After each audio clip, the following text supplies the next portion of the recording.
માનવતાને લજવતી વધુ એક ઘટના અમદાવાદના નિકોલ વિસ્તારમાં બની, જ્યાં ટેલરિંગની દુકાનમાં કામ કરતા એક વૃદ્ધે 9 વર્ષની માસૂમ બાળકી સાથે અડપલા કર્યા.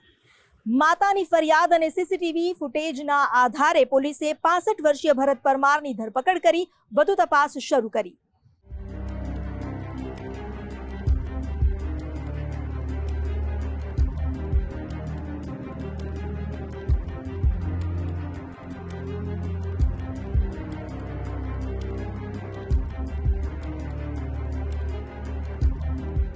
રાજ્યમાં બાળકીઓ અને સગીરાઓ સાથે દુષ્કર્મ અને અડપલા કરવાના બનાવ વધતા જાય છે. ગુજરાતના અંતરિયાળ વિસ્તારો જ નહીં, મહાનગરમાં પણ બાળકીઓ જાણે સલામત નથી રહી.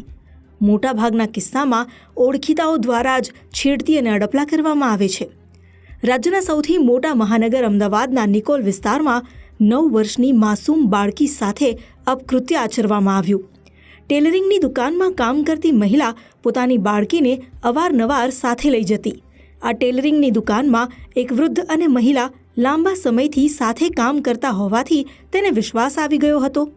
એક દિવસ મહિલા કોઈ કામ અર્થે દુકાનના માલિકની સાથે બહાર ગયા, ત્યારે 9 વર્ષની માસૂમની એકલતાનો લાભ ઉઠાવીને વૃદ્ધે બાળકીને શારીરિક અડપલા કર્યા. મોડું થતાં મહિલાએ દુકાન માલિકના મોબાઈલ ફોનમાં સીસીટીવી ફૂટેજ ચેક કર્યા. આ સમયે બાળકીને અડપલા કરતો વૃદ્ધ સીસીટીવી કેમેરામાં ઝડપાઈ ગયો, જે બાદ મહિલાએ દુકાનમાં કામ કરતા અન્ય કર્મચારીને મોકલી બાળકીને દૂર કરી. આ મહિલા અને દુકાન માલિકે પોલીસને બોલાવી. નિકોલ પોલીસની પ્રાથમિક પૂછપરછમાં જ આરોપીએ ગુનો આચર્યાની કબૂલાત કરી, જે બાદ બાળકીને અડપલા કરનાર 65 વર્ષીય ભરત પરમારની ધરપકડ કરીને આગળ કાયદેસરની કાર્યવાહી હાથ ધરવામાં આવી છે. આ 9 વર્ષીય માસૂમ બાળકી સાથે અડપલા કરનાર વૃદ્ધ ભરત પરમાર અપરિણિત હોવાની જાણકારી મળી છે. દરમિયાન જે પોતાની 9 વર્ષની સગીર બાળા હતી તેને દુકાન ઉપર મૂકીને ગયેલા હતા.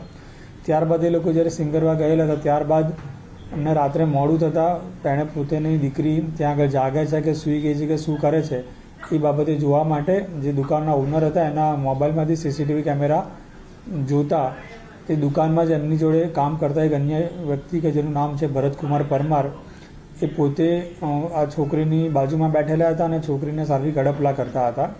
જેને કારણે થઈને એ લોકોએ તરત જ દુકાનમાં જે બીજો એક અન્ય વ્યક્તિ કામ કરતો હતો એને ફોન કરીને ત્યાં આગળ જવા કહેતા એ વ્યક્તિએ પણ આ જે ભરતકુમાર પરમાર છે આ 9 વર્ષની સગીર બાળાને શરીરે અડપલા કરતો હતો ને એમાંથી એને તરત એ વ્યક્તિએ લઈ લીધેલી. ત્યારબાદ બહેન અને ઓનર પણ ટૂંક જ સમયમાં એ દુકાન પર આવી ગયેલા હતા. નિકોલ પોલીસની પ્રાથમિક પૂછપરછ દરમિયાન ભરત પરમારનો અગાઉ કોઈ ગુનાહિત ભૂતકાળ હોય તેવું સામે નથી આવ્યું.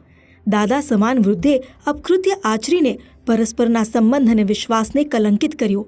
જે ભરોસાના સહારે માતા પોતાની દીકરીને વૃદ્ધ પાસે મૂકીને ગઈ હતી, તે વિશ્વાસ તૂટતા મહિલા આઘાતમાં સરી પડી. જ્યારે આ લોકોએ સીસીટીવી કેમેરા મોબાઈલમાં ચેક કર્યા ત્યારબાદ અન્ય જ એક દુકાનના કર્મચારીને લોકોએ જાણ કરેલી હતી અને અન્ય કર્મચારી તરત ત્યાં આગળ પહોંચીને ત્યાં આગળ જે આરોપી છે આરોપી જોડે બોલાચાલી કરીને દીકરીને લઈ લીધેલી હતી. ત્યારબાદ આ લોકો જ્યારે પણ દુકાન પર પહોંચ્યા એ દરમિયાન પણ આ લોકોએ કહ્યું કે અમે સીસીટીવી કેમેરામાં જોયેલું હતું, એટલે તરત જ એણે પોતાનો ગુનો કબૂલ કરેલો હતો. અત્યાર સુધીની હિસ્ટ્રી ચેક કરતા આરોપીની વિરુદ્ધમાં એવું કોઈ જણાવેલ નથી કે જે આ ભોગ બનનાર છે એની જોડે બી અગાઉ ક્યારેય કરેલાનું તપાસમાં ખુલેલ નથી. નિકોલ પોલીસના જવાનોએ વૃદ્ધે દુકાનમાં કરેલી છેડતી અંગેના લાઈવ સીસીટીવી ફૂટેજ જપ્ત કરી કોર્ટમાં પુરાવા તરીકે રજૂ કરવાની તજવીજ હાથ ધરી છે. આ નરાધમ વૃદ્ધ સામે કાયદાની રાહે તપાસ કરીને કડક સજા કરવામાં આવે તેવી પીડિતાની માતાએ માંગ કરી છે. આ કિસ્સો સાબિત કરે છે કે પાડોશી કે સાથે કામ કરનારા લોકો પર વિશ્વાસ મૂકીને દીકરીઓને તેમને સોંપવી કેટલી ખતરનાક સાબિત થઈ શકે છે. અર્પિત દરજી, ગુજરાત ફર્સ્ટ, અમદાવાદ.